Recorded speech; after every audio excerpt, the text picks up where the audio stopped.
Hello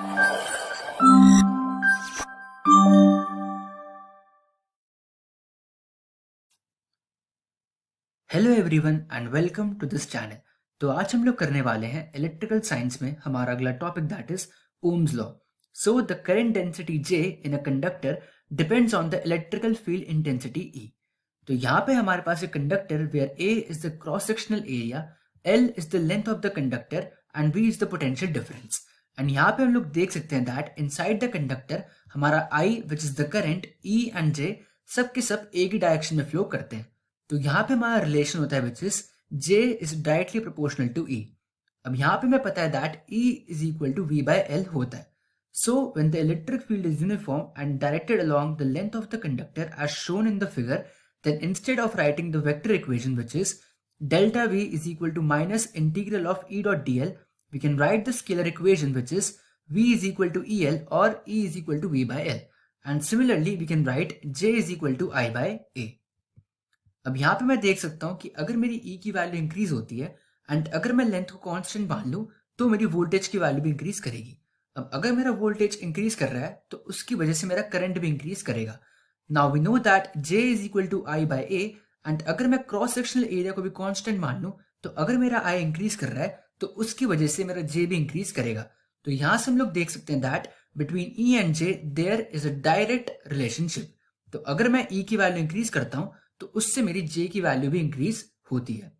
तो अगर मैं यहाँ पे प्रोपोर्शनैलिटी का साइन हटाता हूँ तो एक कांस्टेंट आता है जिसको हम लोग सिग्मा बोलते हैं एंड ये हमारा होता है कंडक्टिविटी एंड इसका फॉर्मूला होता है 1 by rho where rho is the resistivity and उसका एसआई यूनिट होता है ओम मीटर।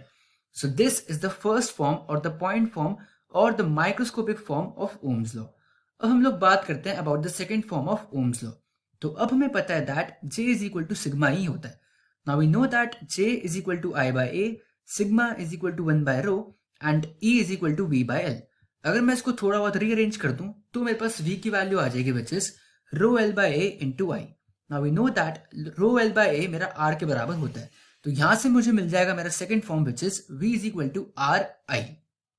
अब बात करें हम लोग about the third form of Ohm's law तो V is equal to R हमारे पास होता है। अगर मैं R को उस साइड भेज दूं तो मेरी I की वैल्यू आ जाएगी 1 बाय आर इंटू वी। अब हमें पता है दैट 1 बाय आर मेरा कंडक्टेंस के बराबर होता है जिसको हम लोग G से रिप्रेजेंट करते हैं। तो मेरा थर्ड फॉर्म बन जाएगा of Ohm's law which is I is equal to G into V. अब हम लोग बात करते हैं about alpha which is the coefficient of resistance. तो अगर मेरा T1 टेम्परेचर है एंड उस पर मैं मान लूँ कि मेरा रेजिस्टेंस की वैल्यू होगी RT1 एंड अगर मेरा T2 टेम्परेचर है तो उस पर मेरी रेजिस्टेंस की वैल्यू होगी RT2 एंड अगर मेरे को RT2 की वैल्यू निकालनी है तो उसके लिए मेरा रिलेशन हो जाएगा which is RT1 into 1 plus alpha times delta T plus beta delta T square. अब बीटा डेल्टा टी स्क्वायर काफी छोटी वैल्यू होती है तो इसको हम लोग नेग्लेक्ट कर सकते हैं। तो मेरा एक्चुअल रिलेशन बन जाएगा RT1 into 1 plus alpha delta T where delta t is equal to T2 minus T1 and alpha is the coefficient of resistance। And यहाँ पे हम लोग कह सकते हैं दैट अगर मैं टेम्परेचर को इंक्रीज करता हूं तो मेरी रेजिस्टेंस की वैल्यू भी इंक्रीज करेगी। Now let us talk about the main topic which is series and parallel connections। तो सीरीज कनेक्शन के केस में हमारा सर्किट कुछ ऐसा दिखता है एंड सीरीज कनेक्शन में हमारा करंट सेम रहता है बट हमारा वोल्टेज डिफरेंट होता है। एंड अगर हमें कभी भी सीरीज कनेक्शन में रेजिस्टेंस की वैल्यू निकालनी हो तो उसका फॉर्मूला होता है R1 plus R2 plus R3 and so on. वहीं पे हम लोग बात करें अबाउट द पैरेलल कनेक्शन तो उस केस में हमारा वोल्टेज सेम रहता है बट हमारा करंट डिफरेंट होता है। एंड अगर हमें इस केस में R इक्विवेलेंट की वैल्यू निकालनी हो तो वो हमारा निकलेगा 1 by RP is going to be equal to 1 by R1 plus 1 by R2 plus 1 by R3 and so on. And ये सारे बेसिक फॉर्मूले हमें ऑलरेडी पता होते हैं।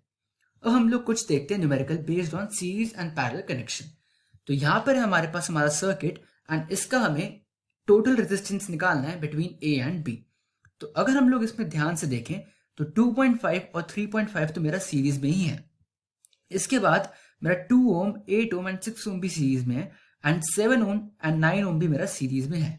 तो अगर मैं इन सबको सॉल्व कर लूं तो मेरा सर्किट कुछ ऐसा बन जाएगा। ये हो गया मेरा 6 ओम, ये पूरा सॉल्व करके मेरा हो जाएगा 16 ओम, इन दोनों को सॉल्व करके मेरे पास यहाँ पे आ जाएगा 16 ओम। तो मेरा सर्किट कुछ ऐसा दिखने लगेगा। अब यहाँ पे मैं डायरेक्टली दिख रहा है दैट मेरा 16 और 16 पैरेलल में है एंड ये तीनों रेजिस्टर्स भी मेरे पैरेलल में है।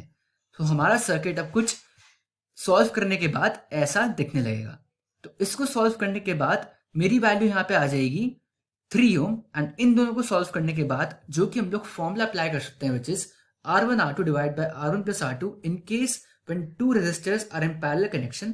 तो यहां से मेरी वैल्यू आएगी 8 ओम, एंड इन तीनों को सॉल्व करने के बाद मेरी R की वैल्यू आएगी 3 ओम। तो ये दोनों हो जाएंगे आपस में सीरीज में, तो 3 ओम यहाँ पे, 8 ओम यहाँ पे, एंड यहाँ पे हमारे पास 11 ओम का रेजिस्टर बचा है, तो उसको हम लोग ऐसे कनेक्ट कर लेंगे।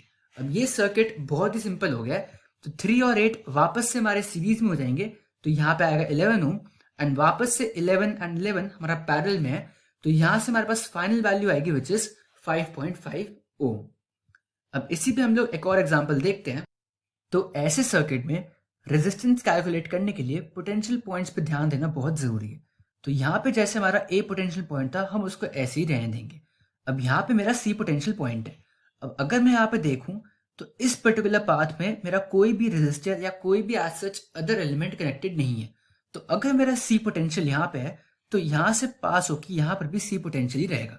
तो यहां पर भी मैंने सी लिख दिया। सिमिलरली अगर मेरा बी पोटेंशियल यहां पर है एंड इस पाथ पर भी कुछ नहीं है, तो अगर यहां पर बी था तो यहां पर भी मेरा बी पोटेंशियल रहेगा, एंड यहां पे डी को हम एज इट इज रहने देंगे। अब मुझे क्या करना है कि हम चेक करेंगे कि दो पोटेंशियल्स के बीच में कितने एलिमेंट्स एग्जिस्ट कर रहे हैं, एंड उस बेसिस पे हम लोग हमारे कनेक्शन को मॉडिफाई करेंगे। तो ए एंड सी के बीच में तो कुछ भी नहीं है, तो हम उसको ऐसे ही रहने देंगे। अब हम लोग देख सकते हैं कि बी और सी के बीच में 10 ओम का रेजिस्टर है, तो उसको मैं ऐसे कनेक्ट कर दूंगा बिटवीन बी एंड सी। अब इसके बाद बी एंड सी के बीच में वापस से कनेक्शन है, तो उसको मैं कुछ ऐसे कनेक्ट कर दूंगा which is going to be parallel with the 10 ohm resistor. Similarly वापस से बी एंड सी के बीच में एक 40 ओम का रेजिस्टर है, तो उसको मैं वापस से पैरेलल में कनेक्ट कर दूंगा। तो मेरा सर्किट पूरा सॉल्व करने के बाद कुछ ऐसा दिखेगा। यहीं पे अगर इसी पॉइंट में बी एंड सी के बीच में एक और रेजिस्टर होता 40 ओम के साथ, तो वो दोनों मेरे सीरीज में माने जाते। बट क्योंकि यहाँ पे डिफरेंट एंड पॉइंट्स में हमें चेक करना पड़ रहा है, जैसे यहाँ में सी और बी के बीच में है, फिर वापस यहाँ बी और सी के बीच में कुछ और है, फिर वापस सी और बी के बीच में कुछ और है, तो इसी वजह से हमारे तीनों रेजिस्टर्स पैरेलल में कनेक्ट हो गए। अब इस सर्किट के बाद बहुत ही सिंपल है, we just have to apply the parallel resistance formula, and यहाँ से हमें आर इक्विवेलेंट की वैल्यू मिल जाएगी which is 5.714 ohm. So that was all for this video, and I will see you in the next one.